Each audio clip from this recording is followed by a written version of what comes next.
¿Se ve, chicos? Ya, muy bien. Entonces vamos a empezar. Amenaza de parto pretérmino. Vamos a ver las definiciones, la epidemiología, los factores de riesgo, la fisiopatología, el diagnóstico y el manejo y prevención. ¿Ya? ¿Qué vamos a iniciar diciendo?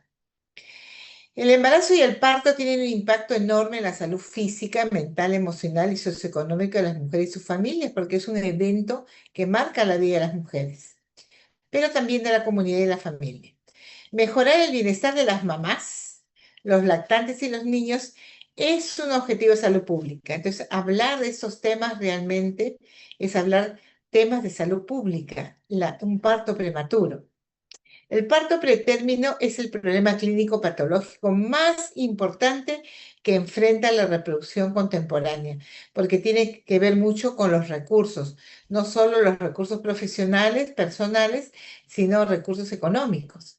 Se ha constituido en un verdadero reto para la medicina moderna, obstétrica, pediátrica y medicina perinatal. Sí, porque un prematuro involucra tener unidad de cuidados intensivos y además servicios equipados y con personal especializado que puedan detener esa amenaza de parto pretérmino y llevarla a una edad donde ese bebé pueda soportar la vida extrauterina. Muy bien. Entonces, ¿a qué le vamos a llamar amenaza de parto pretérmino? Escúchenme bien. Presencia de contracciones uterinas con frecuencia de 1 en 10 de 30 segundos de duración por un lapso no menor de 60 minutos. Borramiento cervical del 50% y dilatación igual o menor a 3.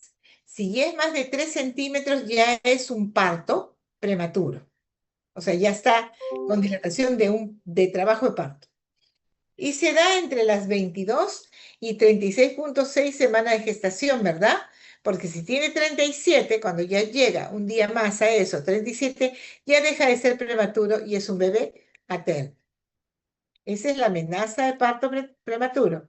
El parto mismo es el parto que ocurre antes de las 37 semanas, pero ya con mayor dilatación. Y aquí está, trabajo de parto, presencia dinámica uterina que origina modificaciones cervicales como borramiento del cervix mayor al 50%. Acuérdense que la amenaza es menos del 50%. Acá es el borramiento, la incorporación mayor del 50% y una dilatación de 3 a más. ¿No? Si un caso clínico viene así y tiene dilatación de 3 a más, no va a ser amenaza, sino va a ser parto preterno. Pero también podemos definir según la edad gestacional. Prematuro extremo, recién nacido prematuro cuyo parto se produce antes de las 28, prematuro extremo. Representa, felizmente, que el 5% de los partos pretérminos. No es tanto, ¿no? Porque es muy difícil mantener un bebito así. Prematuro grave, entre las 28 y 31, representa el 15% de los partos pretérminos. Prematuro moderado, entre el 32 y 33,6 semanas de gestación. Y el prematuro leve es entre las 34 y 36,6, el 60% de partos pretérminos, y que la evolución es muy favorable en este prematuro, ¿no? Desde el moderado al leve es muy beneficioso el éxito en el tratamiento de un parto prematuro o de una amenaza de parto pretérmino.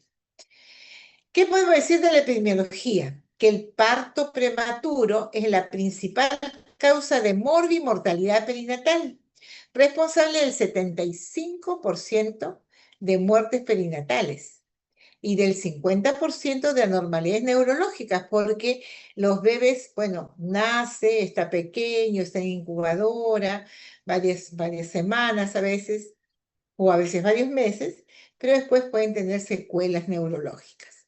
La frecuencia en el mundo permanece constante entre un 5 a 10% del total de partos. Del total de partos pretérminos, el 70% es espontáneo, 45 partos prematuros, 25 asociados a rupturas prematuras de membranas. Pero hay un 30% que también es iatrogénico, ¿ah? Hay gestantes que no toleran la gestación que llegue hasta las 38 semanas, que quieren a las 37 tener un parto porque tienen que viajar, porque tienen que hacer alguna cosa o porque ya no toleran, dicen, no soportan, ¿no? Y a veces convencen en la manera de que ya no toleran más y uno de repente se aventura a hacer un parto por cesárea o una inducción de parto. Y ustedes saben que las edades gestacionales pueden variar en algunas semanas a veces, ¿no? Y pensar que tenemos una cesárea a las 36 y media, casi 37, ya, la operamos. Y de repente el bebé sale de 35 y hace problemas, ¿no? Hace problemas respiratorios.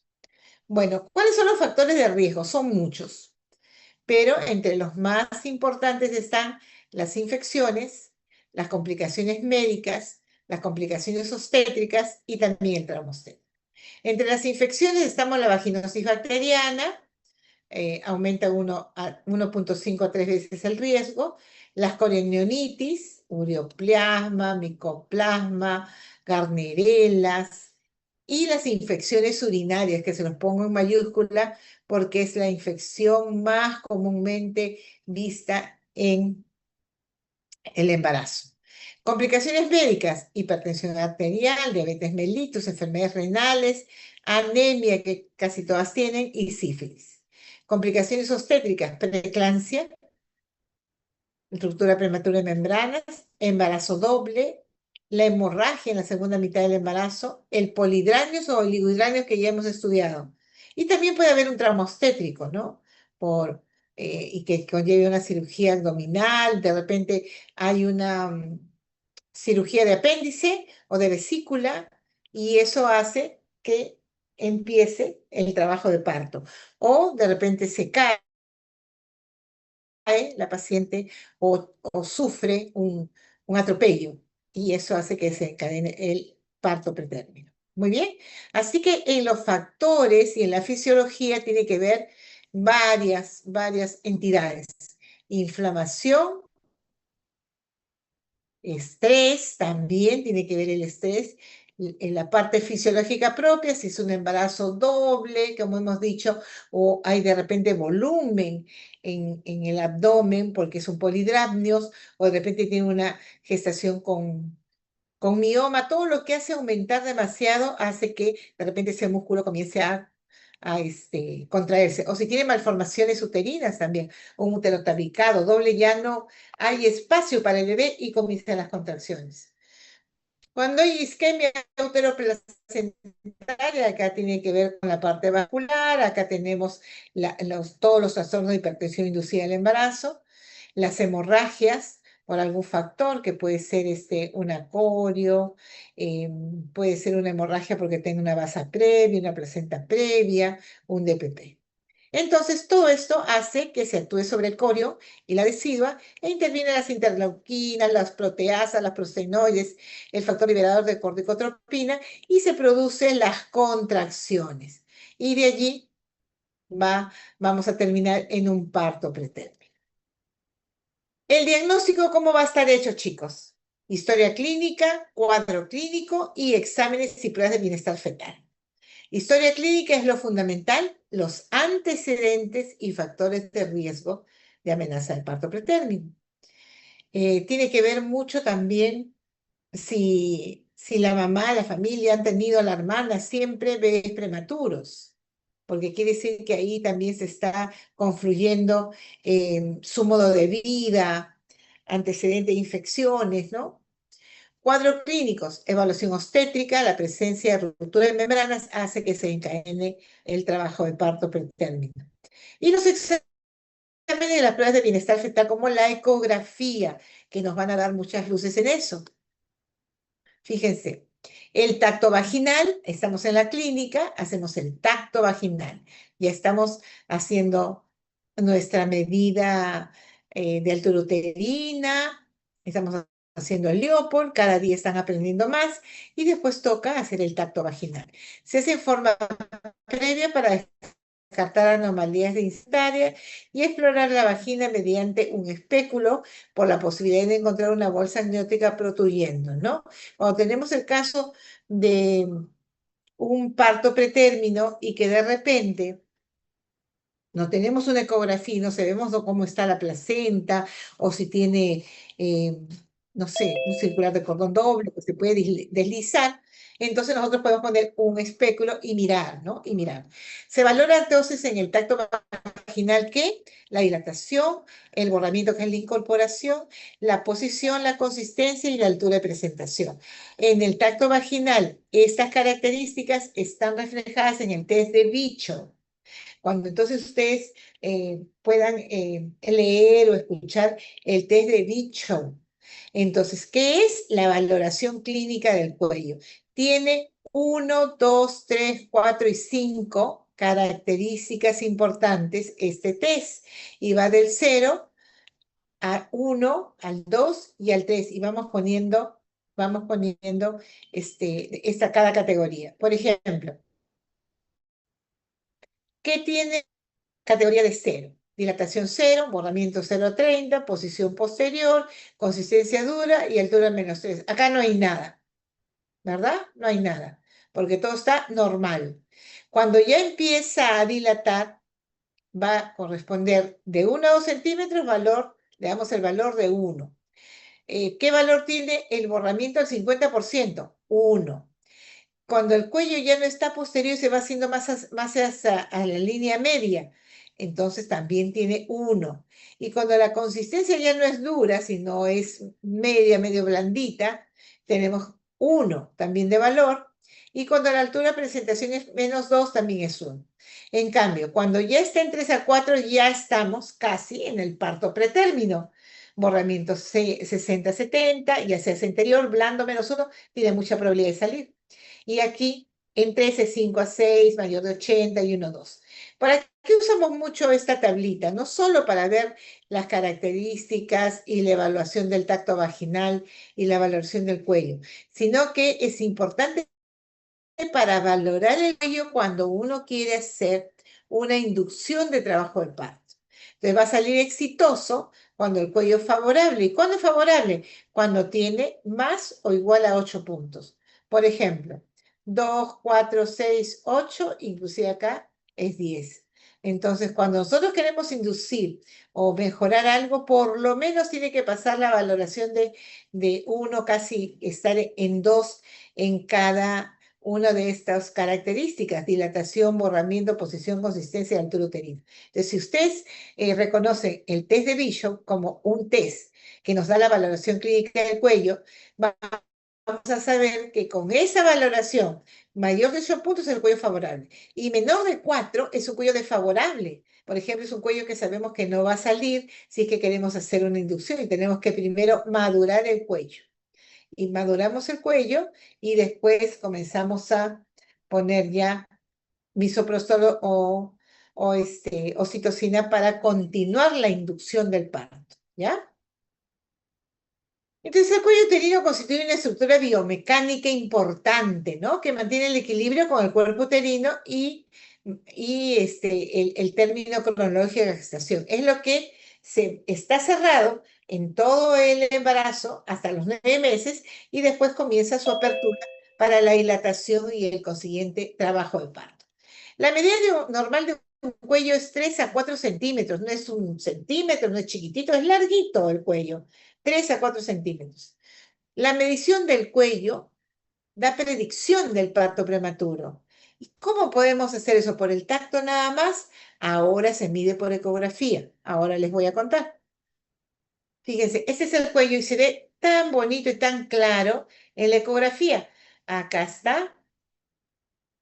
está el orificio cervical externo y acá el interno.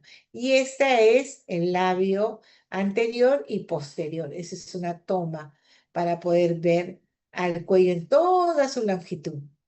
Eso se ve por ecografía. Entonces, ¿cuál va a ser el manejo? Hemos dicho que la medición de la longitud del cervix se hace por ecografía. Medición de la longitud del cervix se hace por ecografía. Y es una predicción del parto prematuro. El acortamiento del cervix es uno de los primeros pasos que conducen al trabajo de parto. Es estable entre las 14 y 28. Luego de esta edad la disminución es gradual, eso es normal. Condiciones para poder hacer esta medición: vejiga vacía, el orificio cervical interno y externo deben ser visibles, tiene que verlo así como la ecografía que hemos hecho. El labio anterior y posterior deben tener el mismo grosor. Sin parto pretérmino previo se puede realizar esta medición entre las 18 y 24 semanas. Pero cuando ya ha tenido antecedentes de parto pretérmino, le podemos mandar a medir el cuello a las 16 semanas, por ejemplo. Entonces, medición del cuello. ¿Cómo va a ser esto? Una medición de 3 centímetros, mayor de 3 centímetros, es casi normal. Entonces va a ser que la predicción del parto prematuro no se excluye. El punto de corte para discriminar la verdadera de la falsa amenaza de parto pretérmino es 2,5 centímetros. Una longitud cervical menor de 1,5 indica alta probabilidad de parto en 48 horas, pero a veces puede estar así de delgadito y demorar hasta 2 semanas. Un cervix de 20 a 25 milímetros, o sea, se ha disminuido casi al 50%. 2 centímetros no siempre implica un parto prematuro, pero no se puede excluir. O sea que esa paciente hay que seguirla, ponerla en reposo, estar haciendo ecografías cada semana, medición del cuello.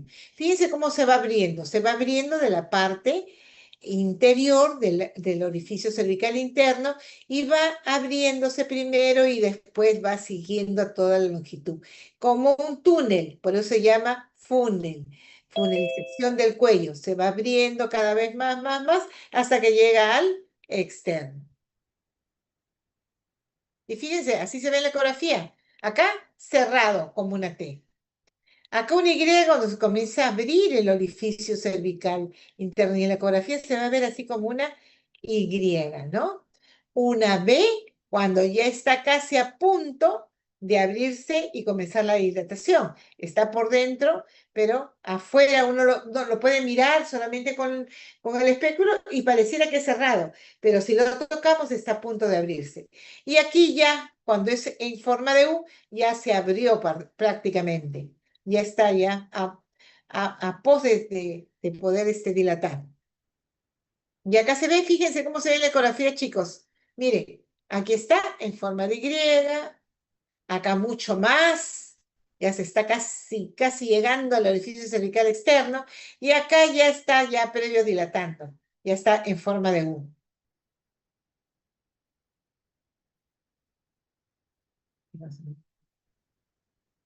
Ya está. Examen de laboratorio. Todos los exámenes que nosotros tenemos que tomar de rutina pensando en los factores de riesgo que tiene el parto pretérmino. Hemograma, grupo factor, examen de orina, urocultivo. Siempre pedimos urocultivo, no se olviden. En la gestante siempre urocultivo. Examen de secreción vaginal, que es lo que tiene allí, cultivo endocervical. La fibronectina fetal también hace una predicción de esto.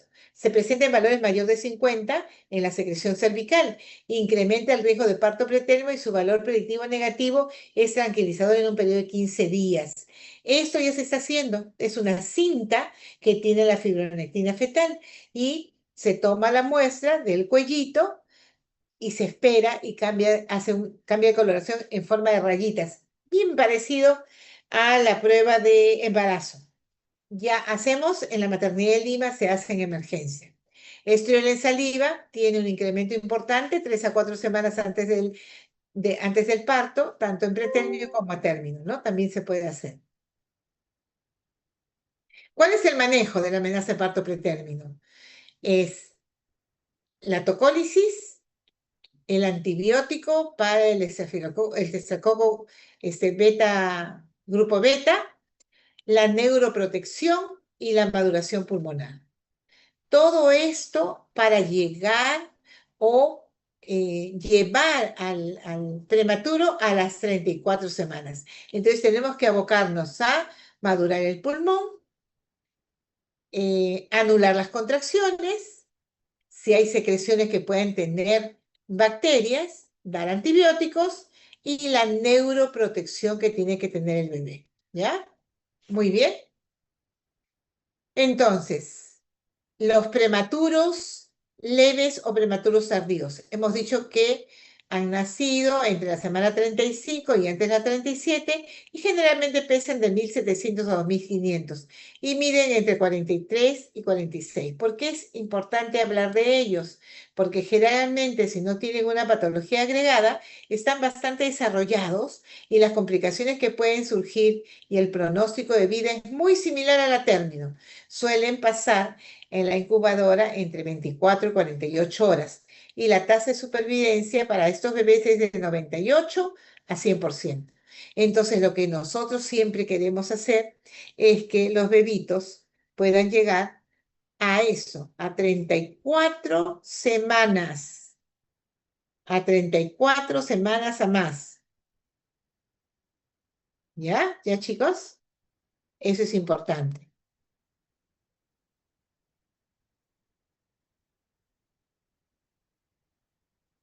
Muy bien. Seguimos adelante. Entonces, el manejo tiene que ver, dijimos, con la tocólisis, neuroprotección, los antibióticos, ¿verdad? Ahora vemos aquí la neuroprotección y todo lo demás. Ahora vemos en primer lugar la tocólisis. En la tocólisis vamos a tener dos puntos importantes. El manejo va a radicar en retardar el parto al menos 48 horas para hacer la maduración pulmonar. Y haciendo la maduración pulmonar y retrasando esas 48 horas, vamos a poder trasladar al paciente a un centro especializado que tenga UCI neonatal.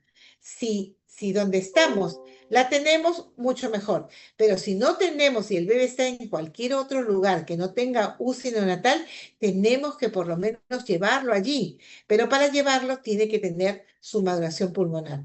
Para eso ponemos la maduración pulmonar, para hacer que ese niño salga mejor cuando se traslade o no. ¿Ya? Muy bien. El tratamiento.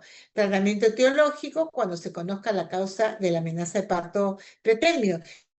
Si es una infección vaginal, trataremos la infección vaginal. Si es infección urinaria, también la vamos a tratar. Si hay una coriamnionitis, si hay una rotura de membranas. Reposo e hidratación fundamental. La paciente tenemos que ponerla en reposo e hidratarla, que eso hace que las células se equilibren mejor. Tratamiento tocolítico y la maduración pulmonar, que es lo fundamental. ¿Qué vamos a decir del nifedipino? El nifedipino, hay trabajos desde 2003, hay muchos trabajos del nifedipino, es lo que más usamos. Es eh, una dosis en 24 horas de 10 a 20 miligramos cada 20 minutos por 3 dosis o máximo 4. Esa es la dosis de ataque. Es la primera línea que tenemos nosotros en la tocólisis.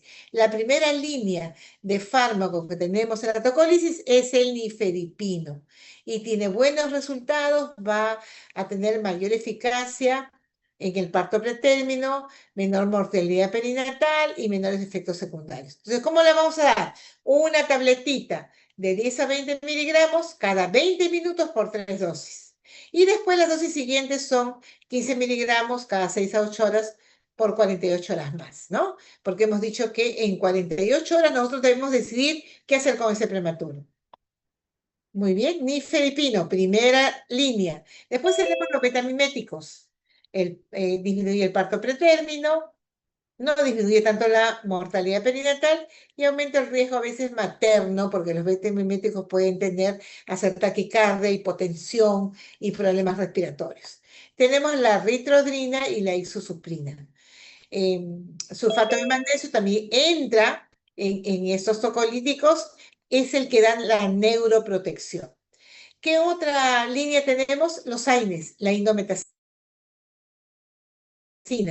Muchas controversias con la indometacina porque tiene que ver con el cierre precoz del ductus arterioso y casi nosotros no lo usamos. Usamos, que hemos dicho en primera línea, nifedipino. Y también van a ver que en centros tétricos podemos usar isosuprina o ritrodrina.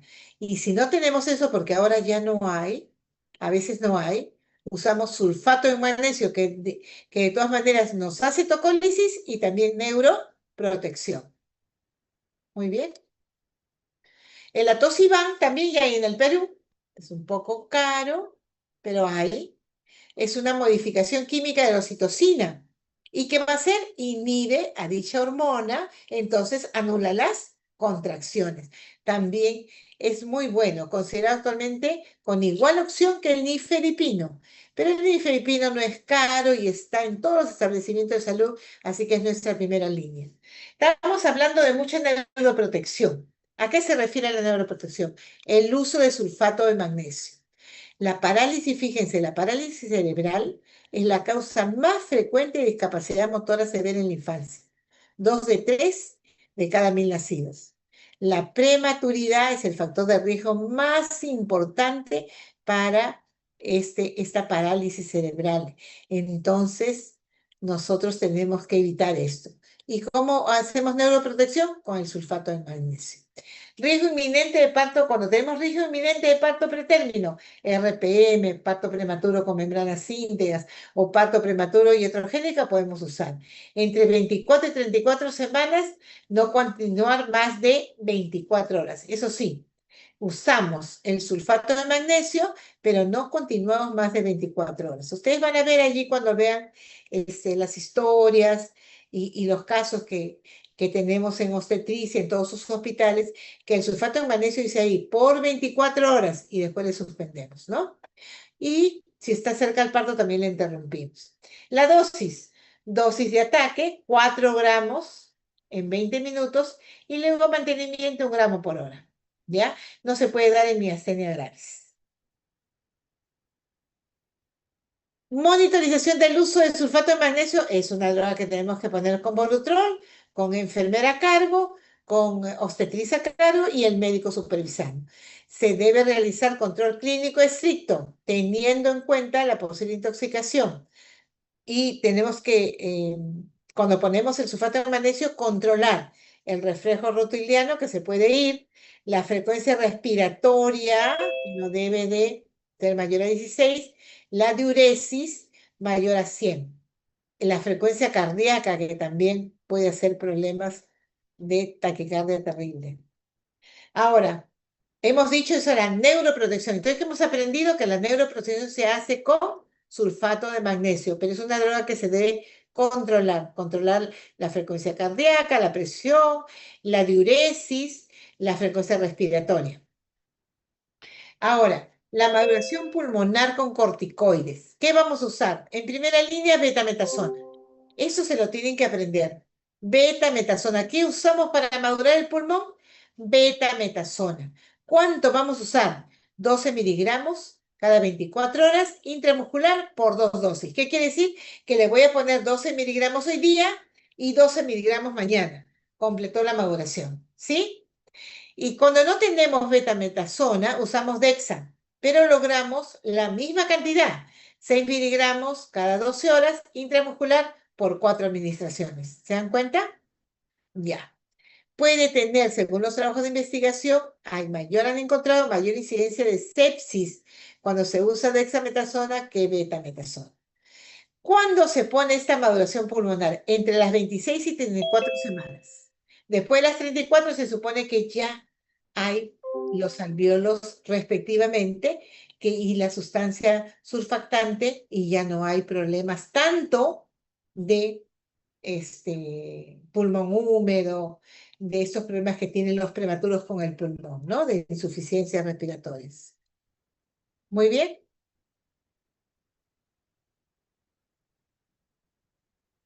Ay, ahora cuando hay un embarazo y tenemos el estreptococo del grupo beta o del grupo B, debe administrarse tratamiento en qué casos, cuando tenemos fiebre durante el trabajo de parto, cuando hay una ruptura prematura de membranas, cuando hay una bacteriuria positiva, cuando el antecedente de hijo anterior tiene sepsis neonatal. Y se interrumpe el tratamiento siempre y cuando el parto no sea inminente. ¿Ya, chicos? Entonces, siempre acuérdense que las infecciones son la piedra angular cuando hablamos de parto o de amenaza de parto pretérmino. ¿Ya? Me están llamando un ratito.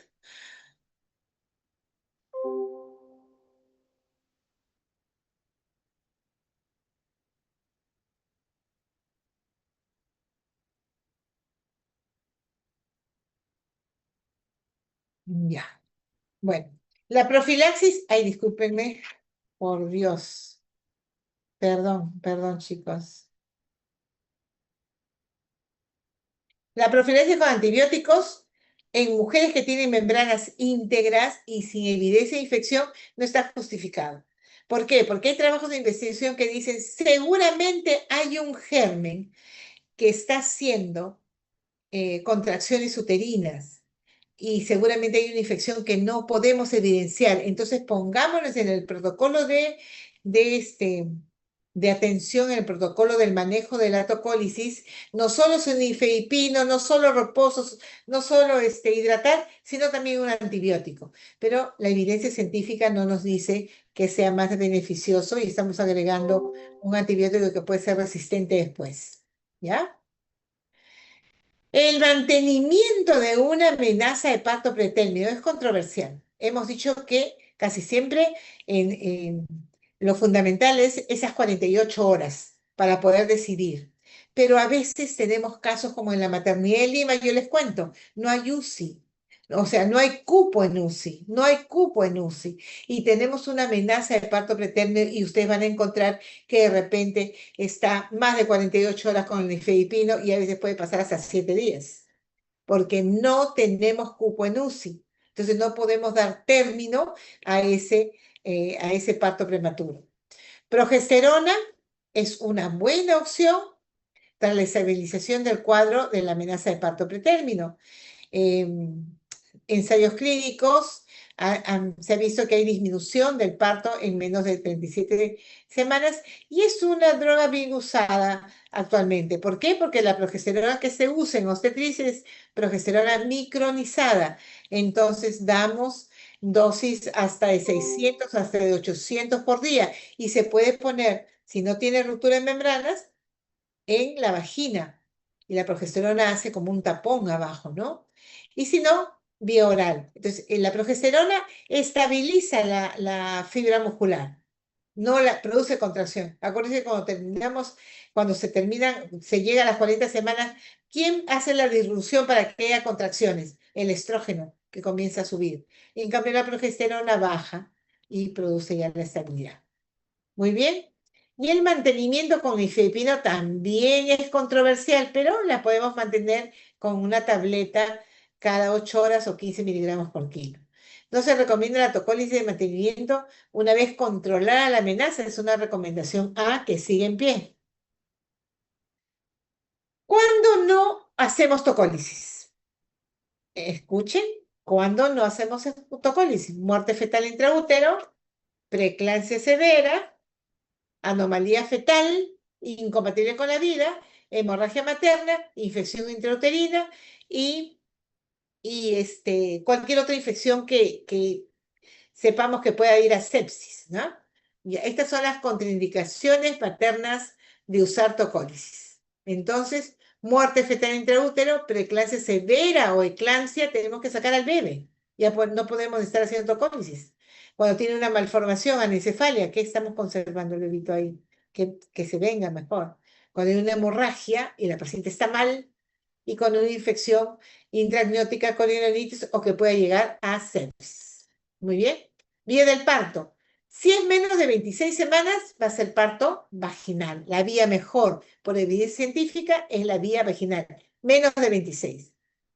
Si es igual a 32 o más, vía vaginal. Pero si está en ese periodo de 26 a 31, es cesárea. De 26 a 31 es cesárea porque tiene más posibilidades de ese bebito salir en mejores condiciones. Cesárea según las condiciones siempre fetales y obstétricas agregadas. Todo eso está bien cuando el bebé está estable, pero si el bebé está mal, puede tener pues, qué sé yo, 25 semanas y tenemos que operarle. Medidas preventivas, planificar la gestación siempre, control prenatal lo más temprano posible, salud integral, salud mental. No se olviden que reducir el estrés, que es unos de los factores de la fisiopatología, intervención nutricional, adecuado control prenatal, que lo principal es el primer trimestre, y también puede haber cerclajes en algunos casos, ¿no? Cerclaje es que nosotros podamos cerrar el cuello, el cuellito, ¿no? Entonces, eso es sobre parto prematuro. Pero nos vamos al otro lado, al embarazo prolongado ahora. El embarazo prolongado, oh, se pasó de tiempo, ¿no es cierto? Ya. Vamos a ver que este embarazo prolongado, eh, su importancia en la prolongación del embarazo ya fue puesta en manifiesto, fíjese, de 1902. En el 54, Clifford reconoció que el embarazo prolongado podía resultar en una restricción de crecimiento, en un síndrome postmadurez con disfunción placentaria. 1954. Su verdadera incidencia más o menos es 10%, igual que el parto prematuro, de todos los embarazos, y va de un rango de 4 hasta 14. La mortalidad perinatal aumenta 2 veces a la semana 42 y hasta 6 veces a la semana 43. Así que nada que todavía le falta, yo di a luz a las 40 semanas y más. No, chicos, tiene alta mortalidad. Se usará el término de embarazo prolongado para referirse a las gestaciones de más de 42 semanas. Más de 42. La definición del límite superior es algo arbitraria e imprecisa a veces. La definición estándar, ¿cuál es? 42 semanas completas de gestación, 294 días desde el primer día del último periodo menstrual. Esta es la definición que todos los colegios y entidades nosológicas en obstetricia las dan. Entonces, 42 semanas o más posterior. Entonces, en el 2012 se reunieron todas las entidades estas importantes para hacer una opinión que es importante a toda la ciudadanía o a toda la población médica. La frecuencia de los resultados neonatales adversos es baja, entre 39 semanas y 40, ¿ya? Entonces, tenemos varias definiciones. Término temprano, 37 hasta entre las 38. Término completo, de 39 hasta las 40. Por eso es que esta es la que nosotros ahora usamos para programar una cesárea, 39 semanas. Término tardío, ya va de las 41 hasta las 41, antes de las 42, acá ya tenemos que hacer algo. No es que dejemos, ya todavía no es el postérmino. No, no, no. Acá hay expectativa armada. Ya lo hospitalizamos a la paciente, vamos pidiendo sus pruebas de bienestar, porque ya se está demorando mucho. Y postérmino sigue siendo la definición universal, 42 semanas o más. Muy bien. ¿Cuáles son factores de riesgo? Antecedente de otro embarazo prolongado, sulfataxa placentaria, que parece que disminuye y no se da a las contracciones uterinas, obesidad, la raza, edad materna y cuando no hay polo de presentación, ¿no? Cuando no hay polo de presentación. A ver, en fisiopatología, ¿cuál está? La etiología de este embarazo puede redundar en el factor placentario, que es la tasa placentaria por alguna razón disminuye. El mismo feto también puede intervenir en la etiología del embarazo prolongado. La maduración tiene que ver con la maduración cerebral, un defecto congénito intrínseco y hace que siga el embarazo, ¿no? Las membranas, las prostaglandinas que tendrían que actuar para que se rompan al fin del término del embarazo, no siguen estables ahí. La misma fibra muscular tiene que ver con las prostaglandinas también que no actúan y se quedan en reposo. Y en el cervix también hay estas prostaglandinas y tiene que ver con esa misma patología. Entonces, acá en la etiología interviene la placenta, el mismo feto, las membranas, el mismo músculo uterino y el cervix. El diagnóstico.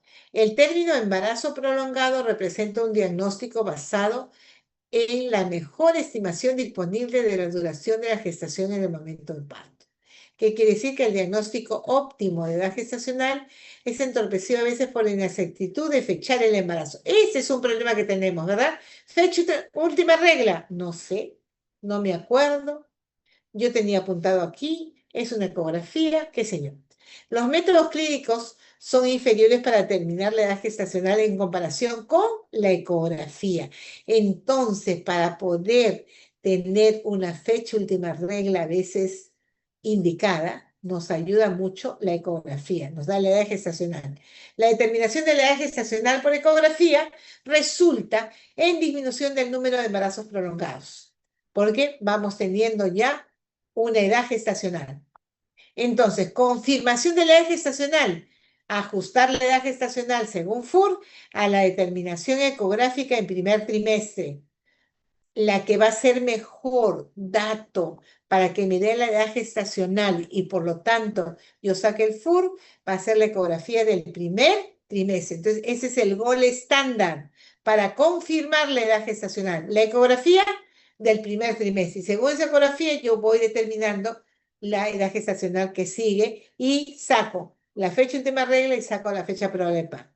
¿El objetivo cuál va a ser? Disminuir la mortalidad asociada y reducir el riesgo de intervenciones innecesarias, porque de repente decimos, uy, si es postérmino, ya tiene 42 semanas según lo que nos dice ella.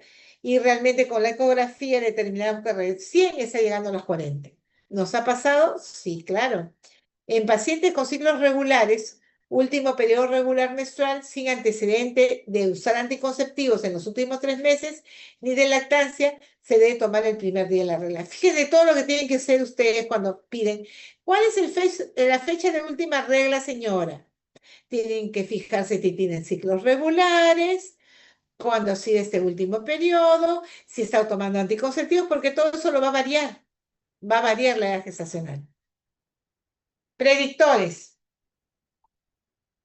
3 variables han sido identificadas como predictores independientes de la mortalidad perinatal. El pequeño para la gestacional, la edad materna mayor o igual a 35 y los grandes para la edad gestacional también, o pequeño o grande, y la edad mayor de 35, el embarazo a edad avanzada, ya se considera 35 años.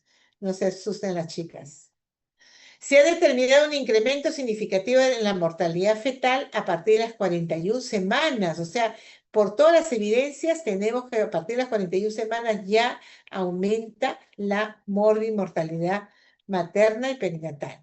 La restricción del crecimiento intraútero se asocia independientemente con una tasa de mortalidad alta en las gestaciones prolongadas. Entonces hay retardo de crecimiento, hay, bueno, restricción se dice, ¿no? Insuficiencia placentaria y puede el bebé estar mal. También morbilidad materna, asociada en la mayoría de casos al trauma producido por la macrosomía. Cuando sigue el bebé y no tiene insuficiencia placentaria, crece demasiado, porque sigue creciendo y creciendo y creciendo dentro del abdomen. Entonces hay distocias, lesiones para la mamá también, claro, desgarros, no sale el hombro muy, muy ancho, se desgarra y puede desgarrarse pues hasta el ano. Y la cesárea, 2 veces mayor en este tipo de partos, con la morbilidad y mortalidad inherente a esa intervención, porque la cesárea también tiene, no es una operación grande que puede tener complicaciones. Hemos hablado, ¿se acuerdan del oligohidramnios? El oligohidramnio se produce en esta entidad de embarazo prolongado. El oligohidramnio es definido como un índice de líquido amniótico menor o igual al percentil 5 para la edad gestacional. Los valores bajos del líquido amniótico pueden relacionarse con una pobre función placentaria. La placenta está siendo insuficiente, ya la placenta no da la misma oxigenación y el líquido comienza a disminuir. Hipoxemia fetal va a hacer que haya redistribución de flujo sanguíneo, disminución de la perfusión renal, que es la que produce mayor cantidad de, la orina, que produce la mayor cantidad del componente del líquido amniótico, y disminución de la producción de esta orina va a causar oligohidratos. ¿Se fijan cómo es el círculo vicioso? hipoxemia fetal, redistribución de flujo, menor orina, oligohidranios.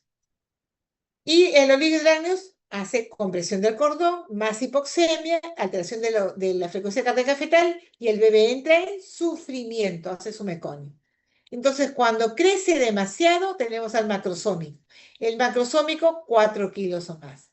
La posibilidad de que aparezca un problema cuando es la madre obesa o diabética, ¿no es cierto? Tenemos que hacer la pesquisa de la diabetes, ¿verdad? Su glicemia al inicio, su glicemia a las 28 semanas y ir viendo cómo está. Está gordita, ha aumentado mucho de peso, hacerle su curva de tolerancia en el tercer trimestre. Muy bien.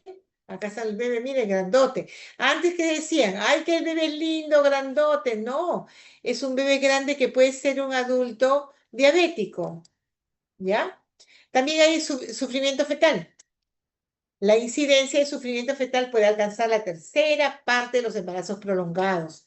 La causa de esta hipoxia fetal hay que buscar la insuficiencia placentaria. Se manifiesta clínicamente mediante el oligoamnios, el meconio y las alteraciones de la frecuencia cardíaca fetal. Alteración del feto, aspiración del meconio. Cuando el bebito tiene por hipoxia, hace el meconio, ese meconio lo puede aspirar y eso se va de frente a su tráquea, a los pulmones. Y hace una neumonía y el bebé se puede morir. Porque ese meconio es espeso, obstruye el tracto respiratorio, lo tapa y el bebé que nació respirando un poco, de repente comienza a apagarse y no respira nada. Es que todo el meconio entró a su pulmón. Es terrible. Y eso se da por la insuficiencia placentaria, la reserva placentaria está comprometida, hay el meconio, la disminución de movimientos. Si ponemos un monitoreo, hay desaceleraciones, signos de acidosis. La placenta alcanza su máximo tamaño y superficie a las 37 semanas. Y el pico de su función se alcanza casi al mismo tiempo. Pero no es para que sirva la placenta hasta las 42 semanas, porque esta placenta sufre cambios y va a ser insuficiente. Y si va a ser insuficiente, vienen los problemas de hipoxia fetal. Entonces, ¿qué tenemos que hacer con un embarazo siempre? Y si estamos teniendo un embarazo que está pasando las 40 semanas, está llegando por ahí, estimación de la edad gestacional. El FUR confiable, evidenciar bien en la historia clínica, el cálculo con la ecografía y después hospitalizar. ¿Sí? Determinar ¿se acuerdan? El bicho, el puntaje menor de 6, el cuello desfavorable, y realizar la ecografía obstétrica. En cuanto a la ecografía obstétrica, pruebas de bienestar fetal. ¿Qué tenemos? La ecografía Doppler, tenemos el perfil biofísico, el monitoreo no estresante, el monitoreo estresante con oxitocina, ¿no es cierto? Se llama estresante porque tiene oxitocina, y valorar los movimientos fetales. Muy bien.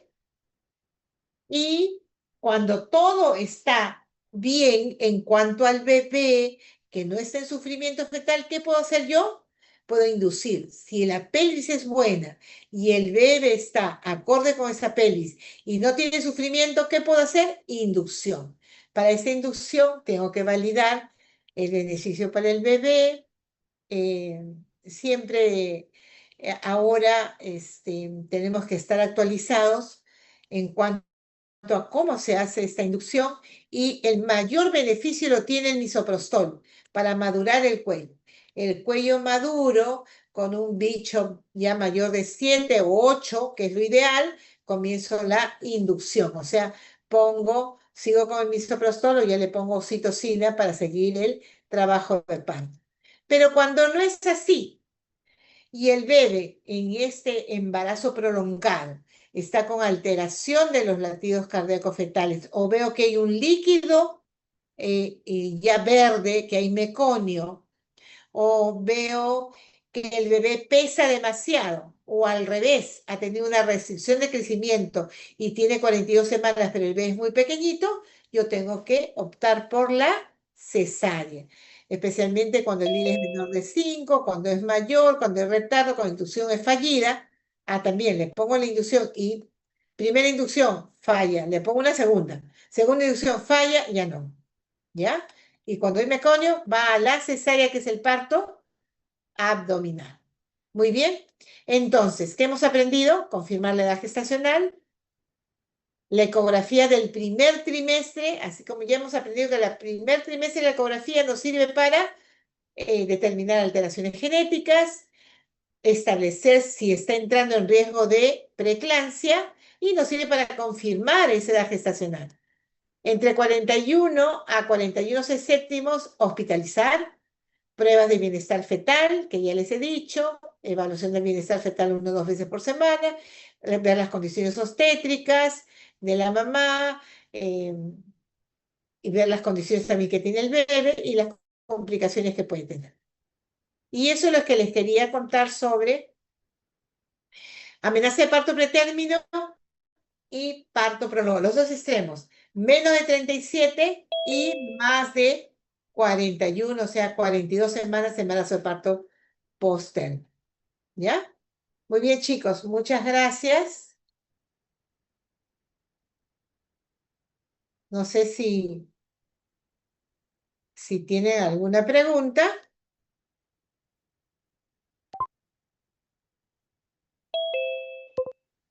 Ya, ¿está la doctora Guillén?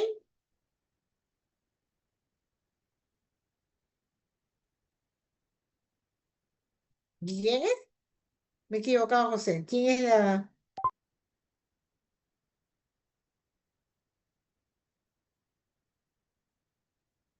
Ah, ahora entra el doctor Liberato. ¿Le pueden pasar la voz? Buenas noches, doctora y estimados colegas y queridos estudiantes. Ya Ahí estoy está el doctor listo. Liberato. Le dejamos una mini pausa, creo que de 2 minutos, si me permiten. Gracias. Ya, doctor, muy bien. Muchas gracias.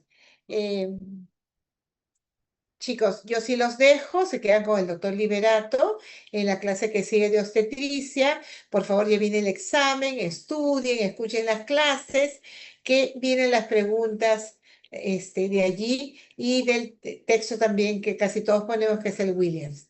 Me voy a ir a ginecología, ¿ya?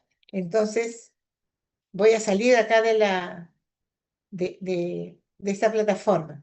Ya, muchas gracias. Ya nos vemos en las prácticas. Gracias.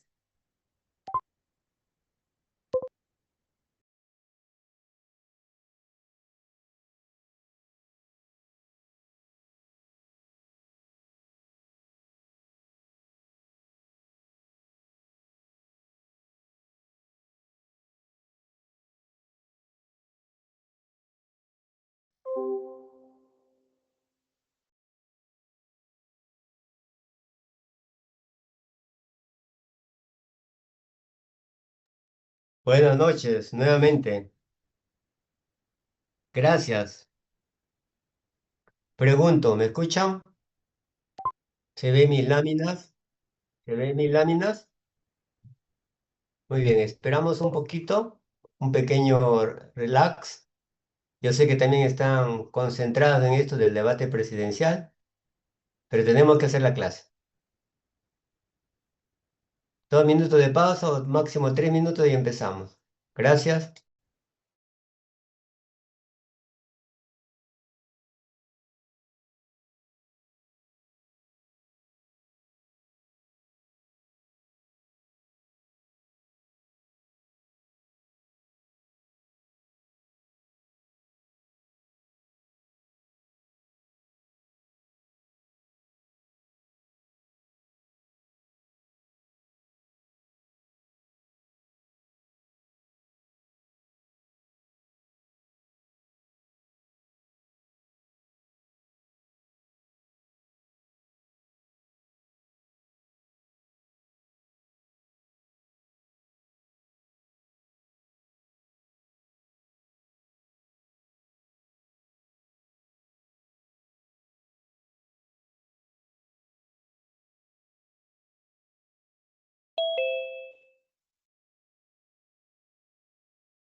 Bien, estimados estudiantes, apreciados pregrado, como los llamo usualmente, vamos a hacer una pequeña revisión respecto al parto distóxico por causa móvil, podálico o, por ejemplo, transverso, presentación cefálica deflexionada, etcétera, y causas de canal de parto. Como ustedes ya saben o habrán podido apreciar o quizás después se enteren, es un tema bastante extenso y hacerlo en 45 minutos es un poco difícil. Voy a correr un poco, en algunas partes me voy a detener y quisiera, si las preguntas se van a hacer, sea al final de cada clase, porque aquí tenemos dos clases. Muy bien, empezamos. Aló, muy bien. Bien, dentro del trabajo de parto distóxico se considera una de las causas el factor feto o móvil. Y la otra habíamos dicho respecto al canal del parto. No solo se refiere a la parte ósea, sino también a la parte blanda en este último caso. Eso lo vamos a revisar someramente. Permítame decir con esta lámina que la distosia de presentación más frecuente no es la podálica, la situación transversa, etcétera, sino la cefálica en occipito posterior. De hecho, las técnicas que en el pasado nuestros maestros nos enseñaban para resolver este tipo de problemas, cada vez se usa menos. Cada vez tenemos menos arte, menos expertise para tener este tipo de pacientes, para resolver, perdón. Felizmente ya los partos instrumentados se están dejando de lado por alguna razón y al final los médicos optamos por resolverlo mediante cesárea. Dicho sea de paso, este es un procedimiento relativamente seguro. Veamos, pero vamos primero por lo que a todos nos interesa. Frecuencia. Vuelvo a repetir, la distosia por causa fetal más frecuente no es la presentación podálica de cara a situación transversa o de frente, sino la occipito posterior. Entonces, cuando ustedes tengan pacientes en trabajo de parto que en donde ustedes noten alguna distosia, van a considerar a esta presentación entre comillas anormal en occipito posterior. Muy bien. Con respecto a la presentación podálica, por definición, en este caso, el feto ofrece al estrecho superior de la madre su polo caudal o podálico.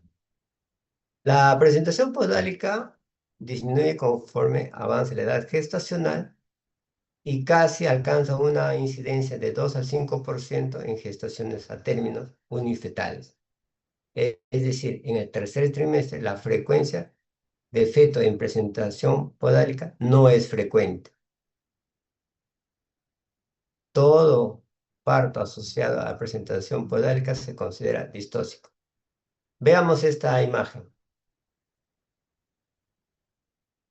Acá se observa que la frecuencia de presentación podálica va disminuyendo, ¿no? Conforme avanza la edad de gestación. De tal forma, habíamos dicho, en una gestación a término, esta puede llegar a una frecuencia de 2 al 5%. No es tan frecuente entonces. Si bien en las edades gestacionales, sobre todo menor de 28 o 32 semanas, se puede presentar frecuentemente, pero al término el feto rota y disminuye su incidencia en gestaciones a término.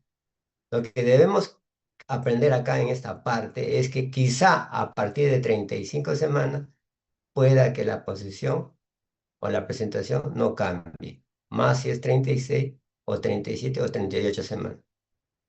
Entonces, por eso es importante considerar la edad gestacional en estos casos para, de alguna manera, ir definiendo en el control prenatal la vía del parto. Ahora, hay una teoría que trata de explicar por qué el feto prematuro adopta esa presentación podálica. Se cree por las condiciones del útero y por las dimensiones del feto. Es decir, el feto coloca, entre comillas, su cabeza en el fondo uterino porque ésta tiene dimensiones más amplias. El feto pretérmino, entonces, estamos diciendo que tiene dimensiones cefálicas superiores a las pélvicas. Y esto es importante tener en presente porque está asociado a complicaciones durante el trabajo de parto. Veamos acá los tipos de presentación podálica. Lo más frecuente es la presentación de nalga o nalga pura, donde los muslos están flexionados y extendidos. En otras palabras, el feto ofrece al estrecho superior de la madre básicamente la cadera, la nalga, no los pies. Y esto es tan frecuente que puede alcanzar al 50%. Lógicamente no hay estadísticas establecidas plenamente, depende de varios factores, ¿no? Entonces es un aproximado. En la nalga completa el feto está sentado, ¿no? Digamos, a la altura de la nalga se encuentran también los pies. Lo otro, bueno, entre comillas, aquí hay un adelanto o un prolapso, entre comillas, de uno de los miembros, del pie generalmente. Nuevamente repito, cuando ustedes tengan una paciente en trabajo de parto, usualmente viene en presentación de nalgas, o nalgas puras o nalgas francas. Esto es importante en el momento de atender el parto, incluso durante la cesárea. Es decir, si voy a operar a una paciente con presentación podálica, debo suponer que es nalgas pura o nalgas francas. Entonces, en estos casos voy a traccionar de la cadera para extraer el feto. Muy bien. ¿Cuál es la causa? Como ustedes saben, muchas de estas patologías no tienen explicación, la mayoría es desconocida. Sin embargo, hay factores de riesgo, maternos, fetales y ovulares. Vean ustedes que acá, dentro de los factores maternos, tenemos algunos, como acá, por ejemplo, tumores previos que son poco frecuentes, multiparidad, estrechez pélvica, etc. Dentro de los fetales tenemos la prematuridad, algunas alteraciones. Y bueno, hablando de presentación podálica, eso es relativamente frecuente en embarazo múltiple. Y causas ovulares. De hecho, algunas de estas patologías son poco frecuentes, pero hay que tener presente lo siguiente. Cuando yo encuentro una gestante con presentación podálica fetal, debo sospechar lo siguiente. Un antecedente de presentación podálica. Debo hacer una evaluación cuidadosa. No vaya a tratarse de una paciente con placenta previa y que mi examen, digamos, poco cuidadoso puede dar lugar incluso a sangrado. Entonces, si una gestante viene con presentación podálica, a término debo buscar qué onda esta posición viciosa. ¿Cómo hacemos el diagnóstico? Por examen clínico. Así como hacemos la evaluación a un feto cefálico, igualmente aquí hacemos la evaluación por examen clínico. Usamos nuestra maniobra de Leopold, ¿no? Para determinar en dónde se encuentra su polo caudal o su polo cefálico.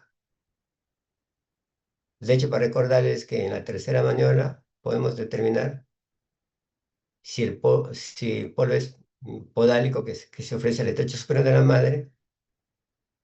Esta tiene características de ser voluminoso, irregular, blando y poco movible, a diferencia del polo cefálico que ustedes ya conocen.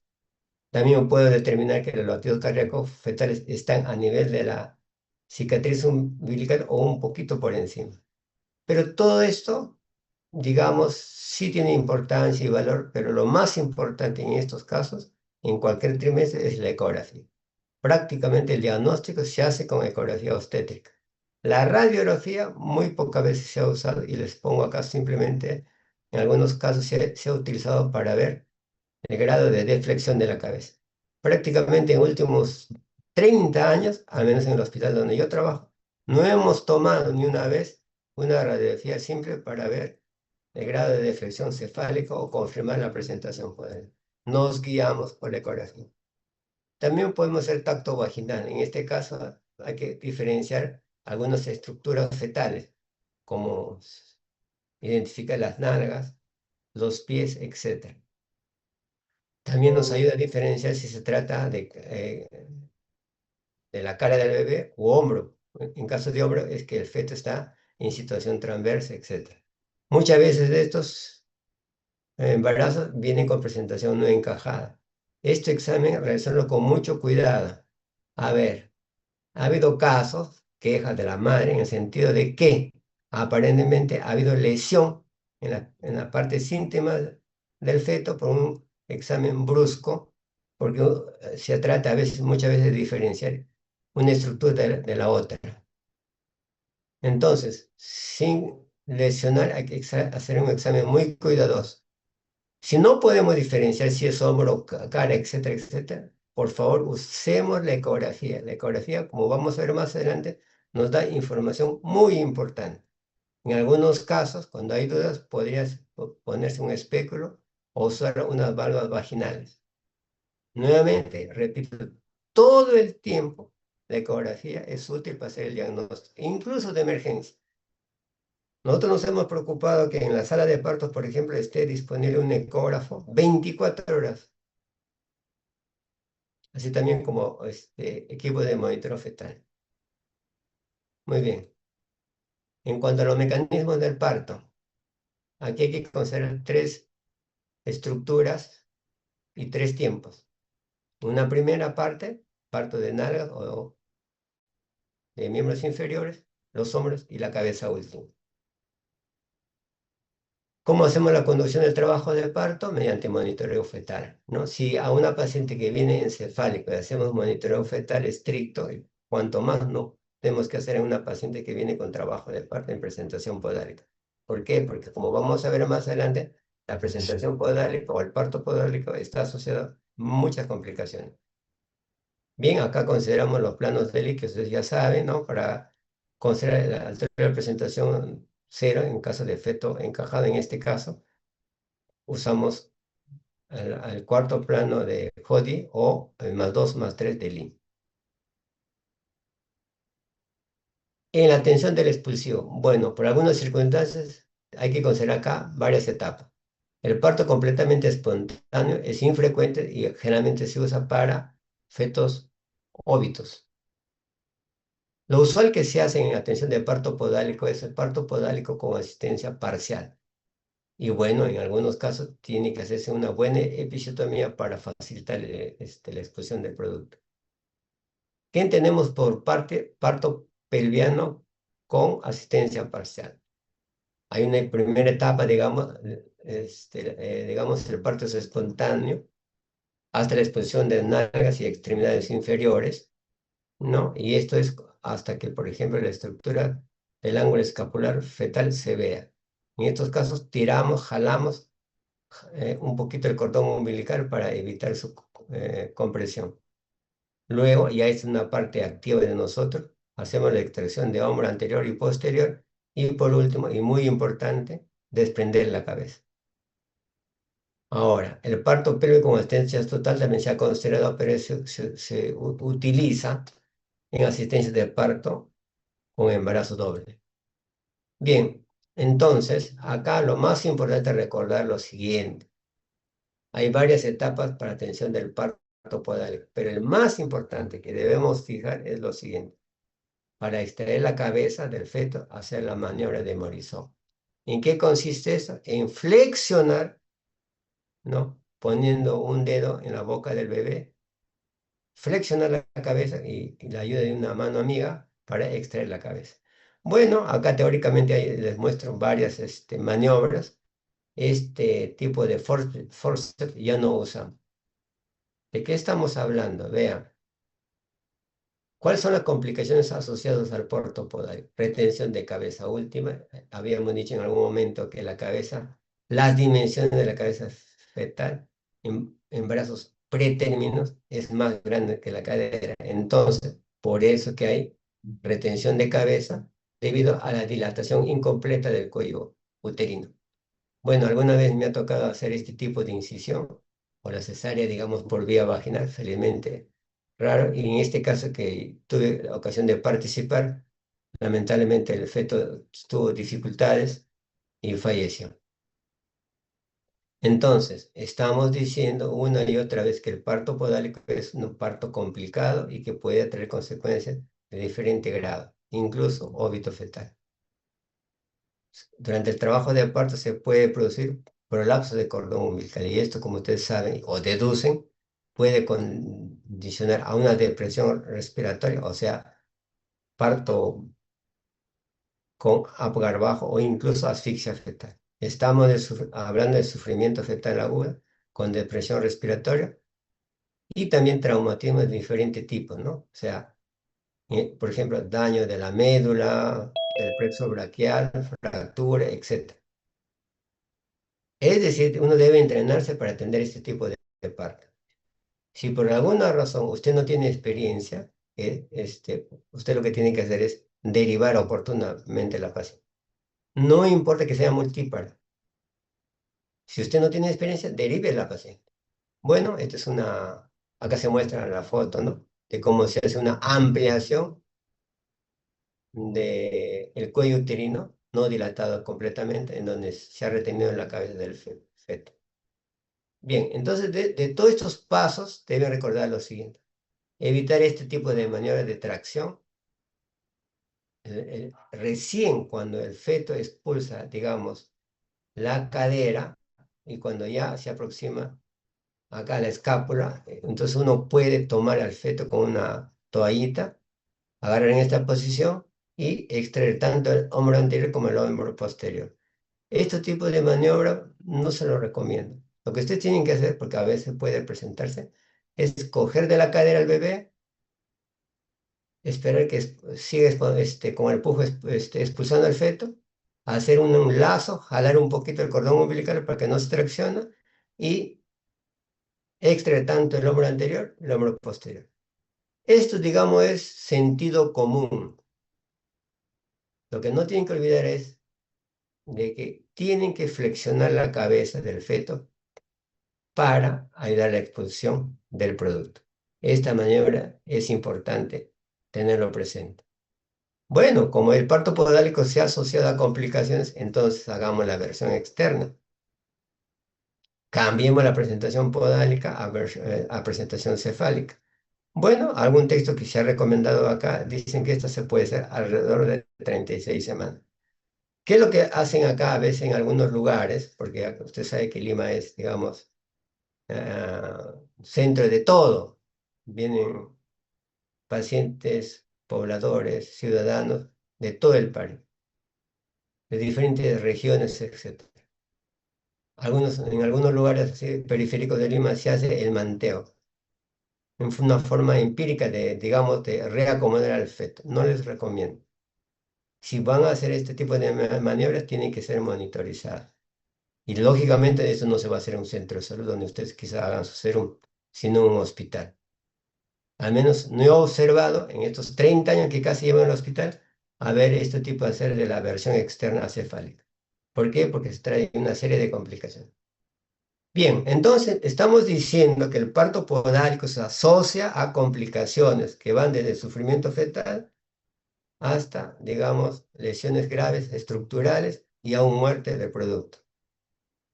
Ya hace muchos años se conocía esto y alguien ha tratado de buscar los criterios, qué tipo de pacientes podemos someter a prueba de parto y qué tipo de pacientes pueden ir directamente a cesárea. De hecho, les voy a mostrar más adelante otro cuadro. Y les traigo esto acá porque hay que considerar estos hallazgos que estos investigadores hicieron y algunos de nosotros lo tomamos bastante en cuenta. Y aquí he subrayado y enfatizado lo siguiente. Si un feto presenta un peso, me refiero a feto en presentación podal, por encima de 3.700, 3.800 kilos, mejor opte por la cesárea. En otros modos también, si es una nulípara, o sea, primípara, etc. Aquí damos un score más o menos. Si el score llega a 4, a 9, digamos, puede usted intentar prueba de parto, pero siempre en cuando usted sepa resolver después si hay una dificultad.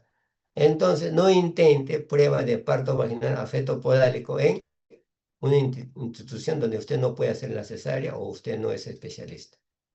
Pero es bueno conocerlo. Aquí tengo varias anécdotas que contar, pero no lo puedo hacer por el límite de tiempo.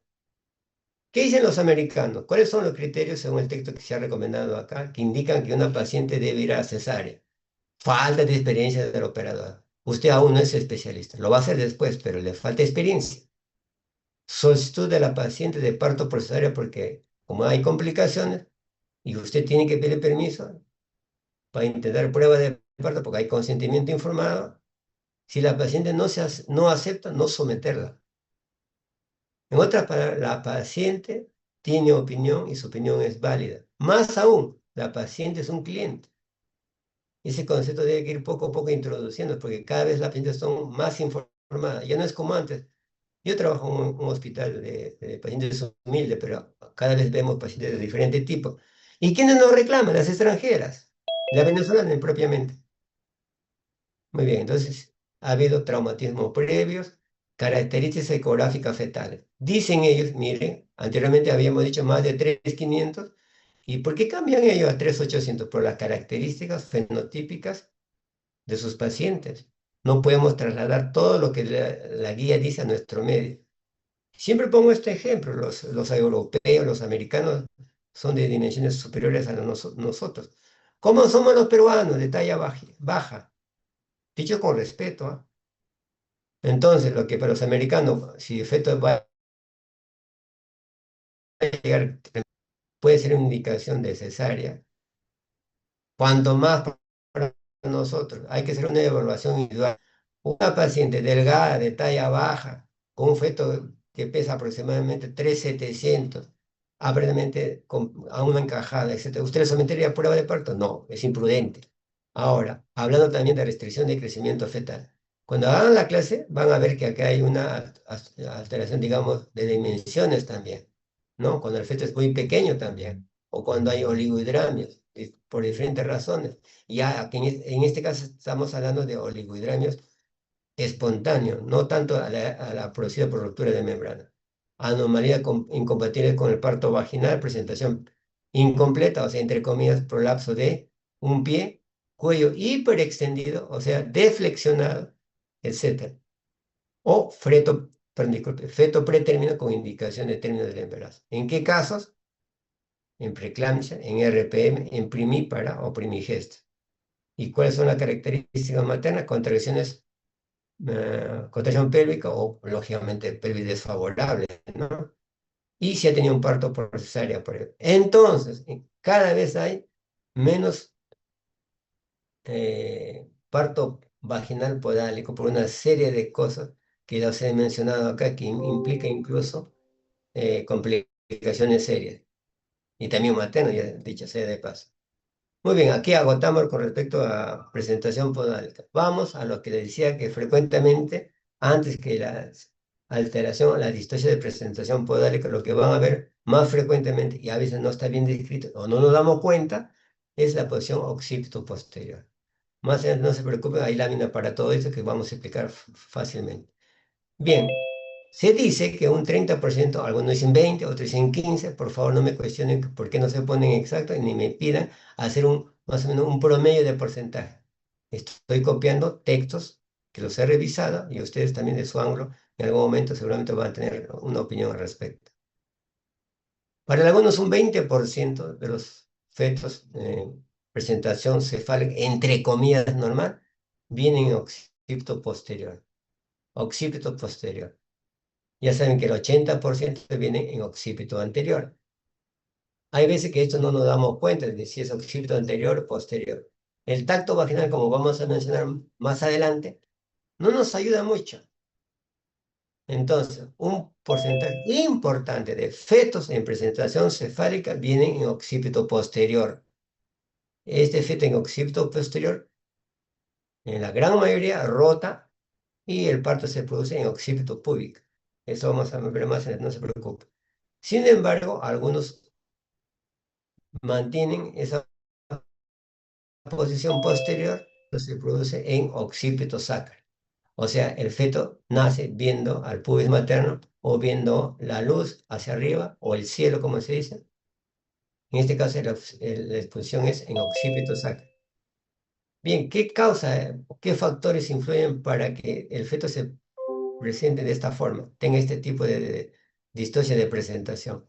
Veamos acá, cabeza anómala, cabeza grande. ¿Estaré pensando en hidrocefalia? ¿Me estaré confundiendo con eso? Eso lo vamos a ver más adelante.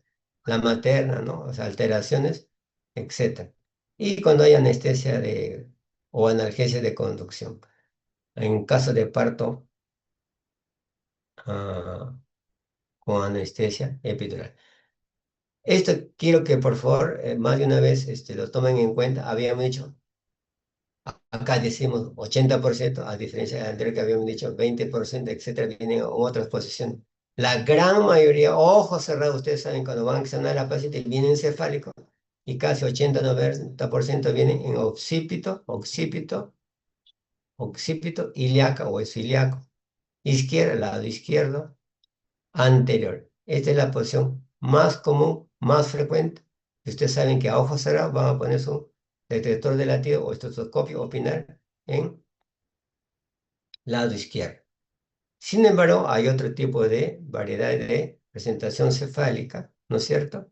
Y esta posición es viciosa, sobre todo la transversa o la posterior, es la que nosotros denominamos occipito derecha posterior. Habíamos dicho si esto puede rotar hacia adelante o aquí también, pero en algunos casos se detiene en transverso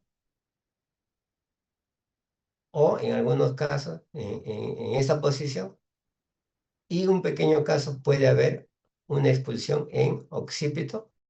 Ese es occipito sacral. En este caso, nuevamente, repito, el feto, esta es la fontanela anterior, esta es la fontanela posterior. El feto nace mirando el cielo. A veces nos sorprende, ¿no? Entonces, a veces el interno se queda, digamos, sorprendido en el sentido de que está teniendo su parte de lo más normal, la cabeza está descendiendo y el feto nace mirando al cielo. Es que no nos dimos cuenta que este feto viene en posición occipito posterior. Entonces, todas estas posiciones se corrigen, el feto gira hacia adelante y la gran mayoría, vean ustedes, el exclusivo es en OP, occipito púbico. Esto es lo más frecuente. Entonces vamos fijando algunas cosas. Los occipitos posteriores pueden rotar hacia adelante o hacia posterior. Y dan, en la mayoría de los casos, una expulsión en occipito púbica, en otro caso en occipito sacro. Pero puede alterarse este tipo de rotación y quedarse en occipito posterior sin rotación, o lo que es a veces más frecuentemente en occipito transverso, en donde el parto es difícil. Estos tipos a veces de alteración es difícil. La gran mayoría confunde con desproporción feto-pélvica. Eso vamos a ver más adelante, no se preocupe. Entonces, a nosotros nos enseñaron pálpara fontanela anterior, pálpara fontanela posterior, ubica, etcétera. Clínicamente estimados pregrados es difícil. Se tiene que tener membrana rota, etcétera. Cuando hagan tacto vaginal, aquí hay edema, caput, entonces es difícil. ¿Por qué nos preocupamos que el ecógrafo esté presente? Por esto, mira, nosotros podemos hacer ecografía incluso durante el trabajo de parto. Seguramente más de uno va a cuestionar diciendo, ¿cómo hacer ecografía en trabajo de parto? ¿Qué te pasa? ¿Atiende el parto? No, la ecografía ayuda todo el tiempo. Entonces, se puede hacer ecografía incluso en expulsivos de paciente en trabajo de parto. ¿Qué pasa? Por alguna razón, el parto no progresa, no desciende. Aparentemente, el feto viene en occipito posterior. Está demorando por algo, a pesar de buena dinámica. Le hago un barrido o ecofast, como se llama, y vean ustedes acá. Aquí está el cervix fetal y aquí está la cabeza. Y acá dicen algunos signos de la muesquita, es otro asunto que en algún momento lo vamos a discutir. Esto viene en un feto, ¿no? Con circular de corona del cuello, que no es el motivo de discusión ahora. Viene en este cefálico, ¿no es cierto? Pero ¿qué pasa en quiero que fijen bien este concepto, acá, miren, esta imagen. Le pongo el traductor abdominal y vean, ¿y con qué me encuentro? Con la carita del bebé. Quiere decir que el bebé está mirando al cielo o a la pubis materna. Este es lo que estamos tratando de decir, que se trata de un feto que viene en occipito posterior. Estas no son imágenes tomadas necesariamente de texto, vean ustedes. La flecha indica el occipito. En este caso está occipito, ilíaca, por hueso ilíaco, no está sacro, ilíaca. Izquierda, del lado izquierdo, posterior. ¿Ya? Entonces, pueda que esto esté demorando. no desciende el feto, no es porque sea grande, sino que hay problema de presentación. En este caso se trata de un occipito posterior. Es cefálico, sí, ya sé, pero se trata de una variedad viciosa de occipito posterior. Como les vuelvo a repetir, esto puede girar. Si saben que está en occipito posterior, ustedes esperan. Si todo va bien, lógicamente, ¿no? Porque algunos puede resolverse por vía, parto por vía vaginal, en algunos casos necesariamente tendrá que hacer cesárea, sobre todo cuando se compromete el estado de bienestar fetal. Muy bien, entonces acá el parto está asociado a un parto prolongado, incluso a la detección. ¿Cómo hacemos el diagnóstico? Mediante tacto vaginal. Sospechamos por qué no desciende. ¿El feto realmente hay desproporción fetopélvica? No es occipito posterior. ¿Y cómo sabe usted? De hecho, tacto. Bueno, hay que tener bastante experiencia. Yo que trabajo en obstetricia no lo tengo lo suficiente. Yo mismo estoy diciendo que podemos hacer, para mayor precisión, la ecografía. Se puede hacer, incluso durante el trabajo de parto, como les he mencionado. Bueno, esto no quiere entrar en conflicto con lo de las clases que sus otros docentes les ha dicho con respecto al tiempo del trabajo de parto, etc. Esta rotación lo copié de algún texto, ¿no? A occipito anterior, como habíamos mencionado en la figura inicial, dice que para algunos llega un éxito desde 47% a 90%. O sea, usted tracciona, rota digitalmente la cabeza del bebé. ¿Tiene experiencia? ¿Usted lo ha hecho antes? ¿Puede usar forceps? Podría ser, pero no se recomienda. ¿Puedo usar vaco? Podría ser. Tenemos un vaco en el hospital que casi no lo usamos. Nosotros, cuando tenemos disciplina, no usamos ni forceps ni vaco. Rápidamente terminamos el embarazo por cesárea. Y para mí, hasta ahora, es la mejor decisión que se puede hacer en algunas situaciones apremiantes. Vean, este es también copia de un texto antiguo. Miren cómo en algunos casos dicen acá qué porcentaje rota hacia adelante y que, bueno, lamentablemente se detiene en occipito posterior. En este caso será occipito posterior persistente, lógicamente que obliga a tener el embarazo por cesárea. Muy bien, con respecto a la situación transversa o presentación transversa. Apropiadamente, sí, está bien dicho situación transversa, pero a veces los pacientes vienen referidos feto con presentación transversa y a veces algunos internos, residentes, a veces hacen observaciones. Vean que muchas veces estas pacientes referidas son hechas por médicos serumistas, enfermeras u obstetrices, o sea, no son especialistas, por lo tanto, se merece su respeto, ¿no? Y no estar cuestionando de que puede que no seas médico, ¿por qué? Porque ha puesto tal cosa, etc. Muy bien. ¿Cómo hacemos el diagnóstico? Lógicamente por examen clínico, ¿no? En estos casos el útero está ancho, estamos hablando de situación transversa, la altura uterina es menor para el tiempo de embarazo, nuevamente usamos nuestra maniobra de Leopold, ¿no es cierto? Y acá es difícil, estimados pregrados. ¿Qué pasa con una paciente que es obesa? No es tan fácil. Nuevamente la ecografía acá es mandatoria para confirmar la sospecha clínica. Vean acá la frecuencia, ¿no? Hemos dicho que es infrecuente, apenas menos de 1%, pero sí es relativamente más frecuente en aquellos embarazos dobles o triples. ¿Mm? La aptitud, el polo cefálico determina la posición, etc. Acá el punto de referencia es el hombro. Entonces, la situación transversa también se puede llamar presentación de hombro. ¿Y por qué tendrá esa presentación viciosa este feto? ¿De qué se trata? ¿Cuáles son los factores de riesgo? Nuevamente, multiparidad, es prematuro, tiene placenta previa, es un feto óbito, hay polidramio, la pelvis estrecha, etcétera. Entonces, cuando ustedes tengan una paciente con feto en situación transversa, vean qué factores o entre comillas causa está condicionando esto. Lógicamente, muchas veces no se encuentran, ¿no? Bien, entonces, la atención de parto en situación de feto transverso es parto por cesárea. Ya, aquí también hay una serie de complicaciones que se puede dar debido a la posición fetal. Vean ustedes, en este caso es un feto, situación transverso, derecha-izquierda, derecha. ¿Mm? Y cómo ofrece el hombro, el punto de referencia. Entonces, vean ustedes, ya no estamos complicando ya. No era que había que diferenciar ano del bebé, la cara, la nariz, y acá se suma el hombro.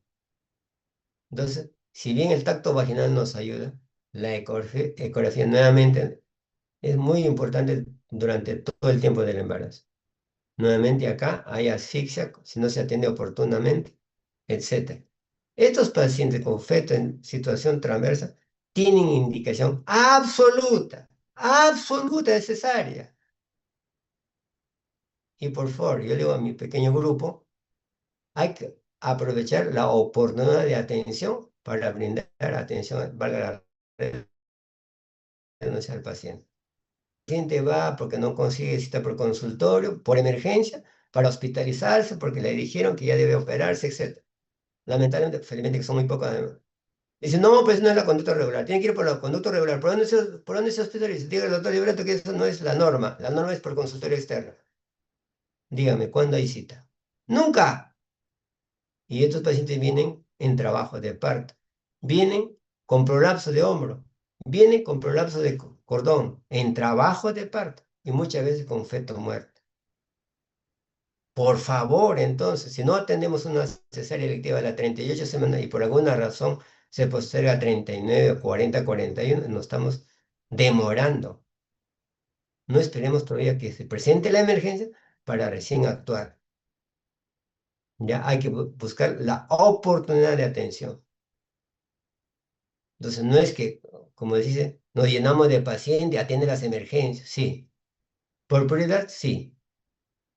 Pero cuidado, nuevamente repito, la tercera vez que repito ahora, todo embarazo programado para parto por cesárea debe realizarse a las 38 semanas. El ingreso, o si le falta prequirúrgico, en esos casos se hace una hospitalización anticipada. Ahí le corren y rápido todo. Bien, la otra presentación es la presentación oblicua, puede ser feto esté de cabeza o de nalga. Esto también es infrecuente, ¿ya? O sea, hay, felizmente otra vez, hay un colega, cada vez que hace un guardia es el que más diagnóstico oblicuo. Me parece que hay un sesgo ahí. Es como que cierta doctora o doctor en su guardia encuentra podálicos. No puede. Le hemos dicho que los podálicos son infrecuentes durante el tercer trimestre. Por último, si esto conduce por diferentes razones a una cesárea, y un nuevo cuestionamiento. Ya está hecho y si el colega o la hombre o mujer, joven o de edad, consideró que existía esto, está bien. Lo que tienen que recordar acá es que que el manejo es igual que un feto en situación transversa. En este caso, el eje materno y con el eje fetal forman un ángulo de 45 grados. No confunde con presentación fuera de pelvis o presentación alta. Muy bien, mira cómo se va complicando el asunto.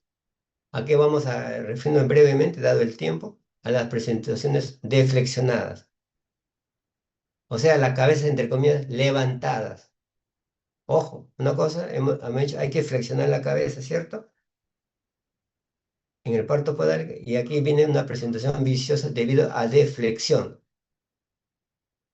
Vean ustedes, la cosa se complica, porque habíamos hablado, y más cosas también vamos a ver más adelante, muchas veces el trabajo de parto se prolonga y pocas veces somos capaces de hacer diagnóstico de esto, de deflexiones, de asinclitismo, etc.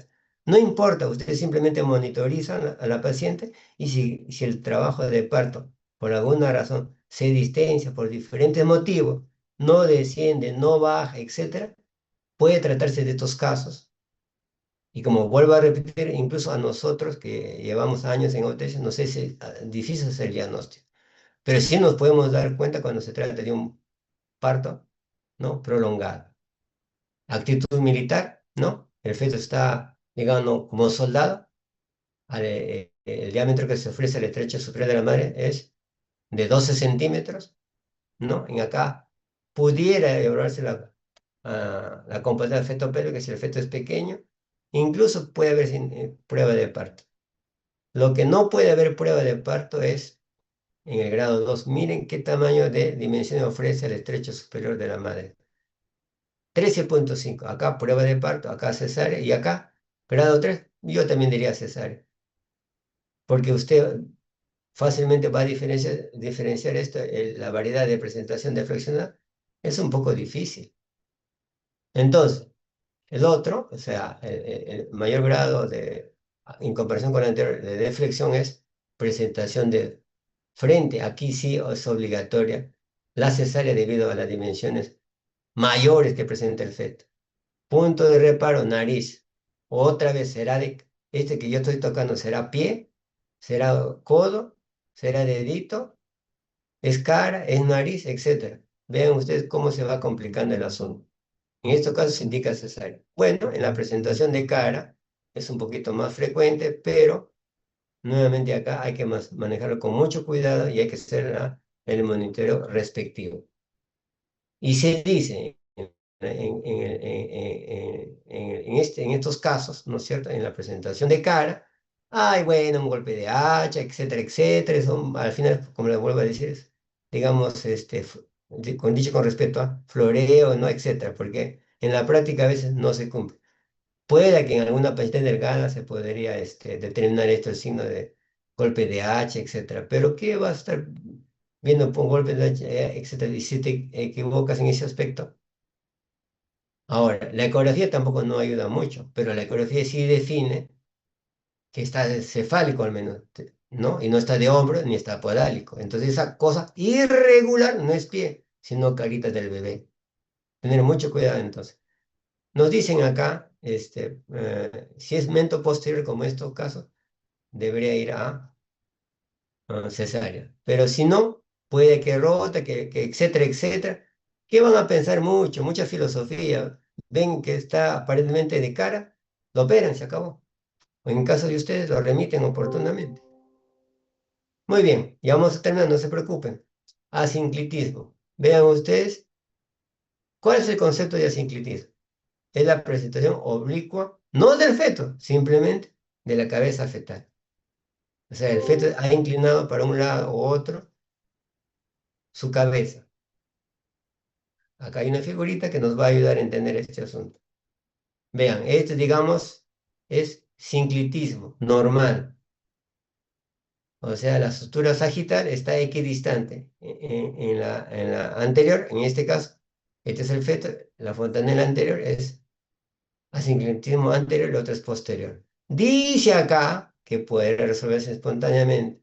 Y dice acá, los posteriores van a cesárea. Díganme ustedes, ya he mencionado, un feto que no ingresa a la pelvis está en presentación alta, un feto que tiene edema, etcétera. ¿Será fácil palpar la sutura e identificar esto? Es difícil.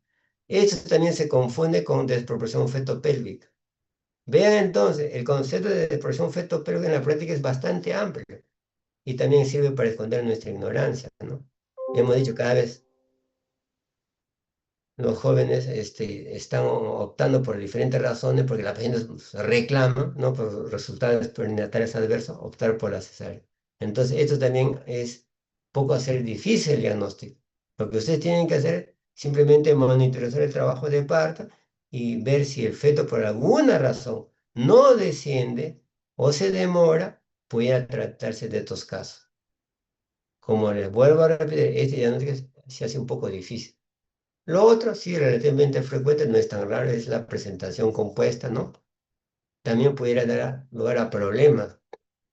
Aquí hay muchas historias que conversar, pero generalmente esto se resuelve espontáneamente. Lo otro, en la presentación funicular, acá la van a decir en la teoría, se trata de procúbito de cordón o prolapso cuando se rompe la membrana, etcétera, o hay la aterosclerosis, etcétera. Miren cómo implica otras distocias, y no solamente propiamente del feto. Muy bien, con respecto a parto obstruido, más vamos a más, porque me piden eso. Quiero decir algunas palabras con respecto al parto precipitado. Estos son los casos que a ese motivo salen en la media, ¿no? ¿Cómo es posible? El paciente de trabajo de parto le dicen que regrese, da parto en el baño, en el pasadizo, afuera, en el taxi, etcétera, o en la ambulancia, o en el patrullero. Tengan mucho cuidado con esto. Se da en algunos casos. Lógicamente se trata de multípara, también puede haber primípara, pero a diferencia de otros tipos de trabajo de parto, este tipo de parto se acompaña de hiperdinamia uterina intensa, 4 o 5, como si estuviesen expulsivo de la paciente, quejumbrosa por dolor y con sangrado vaginal. Entonces, cuando ustedes atienden a esa paciente, o bueno, en este caso también a veces es por inyección de misoprostol, con hiperdinamia, con contracciones intensas, duraderas y frecuentes, va a dilatar rápido por lo menos. Y no le diga, regresen 2 horas, todavía le falta, porque va a nacer en el pasadizo, va a nacer en su casa, etcétera, el producto. En esos casos, obsérvenlo, dice, a ver, que un ratito lo vamos a monitorizar. Lógicamente, tiene que primero usted sospechar. Entonces, ¿en quiénes se dan? En fetos pequeños, en prematuridad, en pacientes inducidas o con preeclampsia. ¿Por qué es importante? Porque se asocia también a complicaciones, tanto fetales como maternas. En materno, lesión del conducto del parto, incluso rotura o desgarro del cuello uterino. Al feto, lógicamente, traumatismo, asfixia, etc. Muy bien, soporten, por favor, ya voy a terminar. Ahora, con respecto a distosia de canal de parto, vamos a ver brevemente respecto a la estrechez pélvica, ya supondrán cómo es el manejo de estos casos, la incompatibilidad fetopélvica y el parto obstruido. De esto algo he avanzado. Quizá el concepto acá que debemos fijar es la incompatibilidad fetopélvica.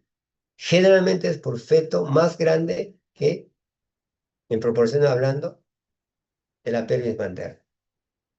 Si no, nos ha hecho en el pasado que hay mucho retardo de crecimiento, recién nacido bajo peso, somos país tercer mundo, etcétera, etcétera. Sí, puede ser, pero cada vez nosotros vemos fetos con mayor peso, cada vez somos más gorditos. Bien, entonces veamos rápidamente con respecto a la estrechez pélvica, la incompatibilidad y el parto obstruido. Algunas de estas láminas han sido copiadas, ¿no?, de las guías nacionales. No podemos digamos, guiarnos todos, ¿no? Las guías europeas, americanas, porque están hechas por otro contexto poblacional, fenotipo, característica, etc. Entonces aquí les traigo algo, lo pueden revisar. Al final está la revisión bibliográfica. Bien, desproporción cuando no hay proporción, valga la redundancia, entre el tamaño del feto y la pelvis. Si bien el concepto de desproporción es dinámico, si bien es cierto que se puede aplicar a una paciente con pelvis estrecha, pero vamos por la frecuencia. No es tan frecuente la pelvis estrecha. Lo que es más frecuente es que el bebé tiene un peso mayor para la edad gestacional. Es decir, su percentil de crecimiento está por 90%, por encima. Usualmente entonces se trata generalmente de feto más grande o proporcionalmente más grande que la pelvis materna, que comúnmente es ginecoide. ¿Cuándo sospechar? Cuando una altura uterina tenga 35 centímetros más, etc. La vez pasada creo que con mi grupo vimos, no he visto ya más o menos en casi 20 años, un parto por cesárea, un feto macrosómico que pesó 5 kilos 400. 5 kilos 400. Y tuvimos que operar de emergencia. No nos dimos cuenta, digo en forma general. Por eso, lo que hacen, lo que saben, lo que conmigo trabajan en consultorio, toda paciente por encima de 40 semanas, si es feto grande o sospecho grande, feto grande, debo pedirle una ecografía. No, ¿cómo es posible que esta señora llega para parto ya con 5 kilos 400? Entonces, acá no ha habido una demora, fallamos acá. Hemos debido de operarlo antes porque pudiera haber también problemas que en algún momento lo van a tocar seguramente como trauma obstétrico, distosia de hombro, lesión del plexo braquial, etcétera, etcétera. Bueno, aquí hay otro tipo de causas, pero veamos rápidamente cuáles son estas características de pelvis estrecha. Ya ustedes las dimensiones las conocen. Con respecto a la curvatura, concavidad sacrocoxigia, con exostosia, etc. Bueno, si ustedes revisan en internet, va a ver que ese concepto de sacroplano es difícil de hacer el diagnóstico, hay que tener mucha experiencia. Y los problemas legales que ha habido, la enfermera, la obstetra le ha ganado al médico. Porque ella consignó que era sacroplano y el médico no le creyó y resulta que el bebé tuvo graves problemas. Entonces, esto como el diagnóstico de la pelvis es clínico, por favor, yo quisiera que lo hagan en el momento más adecuado. Entonces, una buena prevendría se hace por encima, con un embarazo por encima de 35 semanas, o 34 por lo menos. En todas partes, no, yo lo hago al primer trimestre, no estás haciendo buena evaluación. ¿Ya? Entonces, hay que tener cuidado. Lo otro que ya se mencionó, y aquí puedo mencionar, por ejemplo, pondero clínicamente más de 4 kilos por examen clínico, pero acá tiene valor la ecografía. Dicho sea de paso, la ecografía falla más cuando el peso es más grande. Por ejemplo, esa paciente ese bebé que pesó 5 kilos 400, le pusieron creo que 4.200. Casi un kilo de error. Es usual eso en fetos grandes. La ecografía en ese caso no es tan precisa tampoco, pero sigue siendo superior a mi examen clínico. Cabeza fetal por encima de sínfisis pública, presentación alta. Moldeamiento, sutura, etcétera, caput, etcétera, hacen clic, etcétera. Entonces, vean que dentro de la desproporción feto en la práctica, según la guía nacional, incluye ¿qué cosa? Deflexión, asinclitismo o presentación viciosa. O sea, no solamente es el tamaño, este tipo de características también forma parte de la desproporción. Es decir, hemos mencionado presentación deflexionada, asinclitismo, forma parte de la desproporción feto-pélvica. Aunque el concepto acá básicamente se trata del peso, no necesariamente es así. ¿Cómo hacemos diagnóstico diferencial? Con que, bueno, si hay compatibilidad, lo que pasa es que hay una alteración de la dinámica uterina, ¿no? Y aquí también, lógicamente, el tratamiento es por cesárea, etc. Quiero recordarles acá que para el peso fetal lo que más utilizamos es la circunferencia abdominal, tanto para retar el crecimiento intrauterino o para edad gestacional. La ecografía del abdomen, ¿no? La circunferencia abdominal. Teóricamente, en mi pequeña experiencia, si yo encuentro una circunferencia abdominal de 380, ya debo sospechar macrosomía fetal. Nuevamente, la ecografía también falla. Bueno, al final, hasta la paciente nos gana porque recién en el parto podemos a veces enterarnos de cuánto pesó el feto. Muy bien, tengo 3 minutos, no se preocupen. Con respecto, hemos mencionado algo sobre parto obstruido o detenido. En verdad el parto se puede producir, pero con, digamos, lesión importante, tanto para el feto como para la madre. En este caso, falta de progresión. Y no forzar. Tengo un montón de historias que contarles. Solamente voy a contar una. Paciente en la selva, jovencita, quinceañera, es obligada a dar parto vaginal. Le hacen la presión, etcétera, cristal, etcétera. Nace el bebé con problemas, asfixiado, etc. Y la jovencita tenía fístula recto vaginal, vesículo vaginal. Fue operada una y otra vez. Por favor. Entonces nosotros tenemos que monitorear a los pacientes. Y si no estamos en condiciones de atender o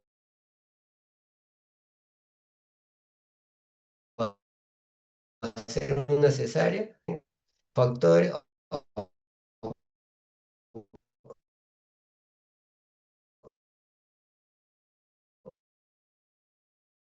o las causas cervicales, cáncer, cirugía vaginal, tabique, condiloma.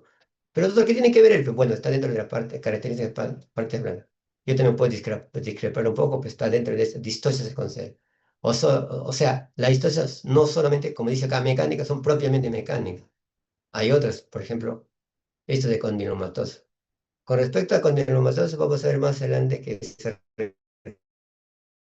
recomienda partomatosis cervical, no se preocupe. Con respecto a distosia, ya se mencionó, presentación compuesta, situación transversa, etc.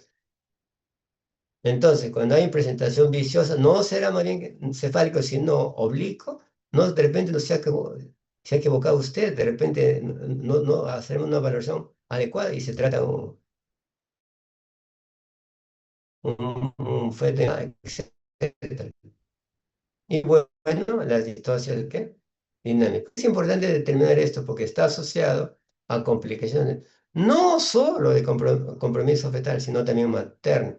Y hay casos donde se ha producido rotura uterina. Entonces, el útero en su intento de expulsar el producto, este segmento que era pequeño, poco a poco se va distendiendo, elongando, hasta el final se rompe. Para nuestra suegra, después de casi 25 años, no he visto otra vez rotura uterina. Bueno, este signo de Van, del anillo, etcétera, por examen clínico, yo digo ya, sí, ya, punto de suspensión, porque es difícil por examen abdominal determinar eso. Pero hay que sospechar cuando una paciente tiene o ha tenido historia de contracciones uterinas importantes, etcétera, etcétera. Parece que la naturaleza es sabia. En su intento de expulsar el feto, eh, igual que en otras presentaciones viciosas como situación transversa, el útero lucha para tratar de expulsar el producto, pero parece que dice, no, tú eres más fuerte, tú puedes más. Y ya no intenta sacar el producto, sino se relaja, entre comillas, el útero. Ya no hay hiperdinamia, sino hipodinamia. Entonces, cuando tienen una historia, ese tipo de paciente en trabajo de parto prolongado, que aparentemente al final no tiene buenas contracciones, puede que el útero, entre comillas, ya esté agotado. Entonces, valora bien, solamente hay que ponerle oxitocina y lo sacamos por abajo. Valoren bien ese aspecto. Bueno, en estos casos, en parto obstruido, se recomienda entonces cesárea todo el tiempo. Ya se dijo que el vacuum, el forceps, al menos en mi hospital, no usamos. Muy bien, estas son las complicaciones, pues, producto de nuestra demora, ¿no? Puede pasar todo, se rompió el útero, etcétera. Fractura de hombro, etcétera, cráneo, caput, etcétera. Lo que más duele, estimados pregrados, es que el producto tenga daño cerebral y parálisis cerebral por demora en la atención oportuna del parto. Muchas gracias. ¿Alguna pregunta?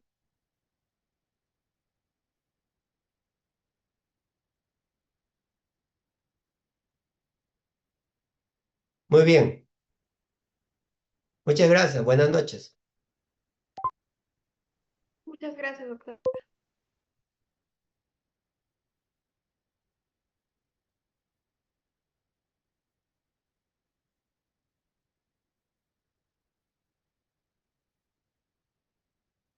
Ahora sí ya pueden ir a escuchar el debate presidencial. Buenas noches reiteradas.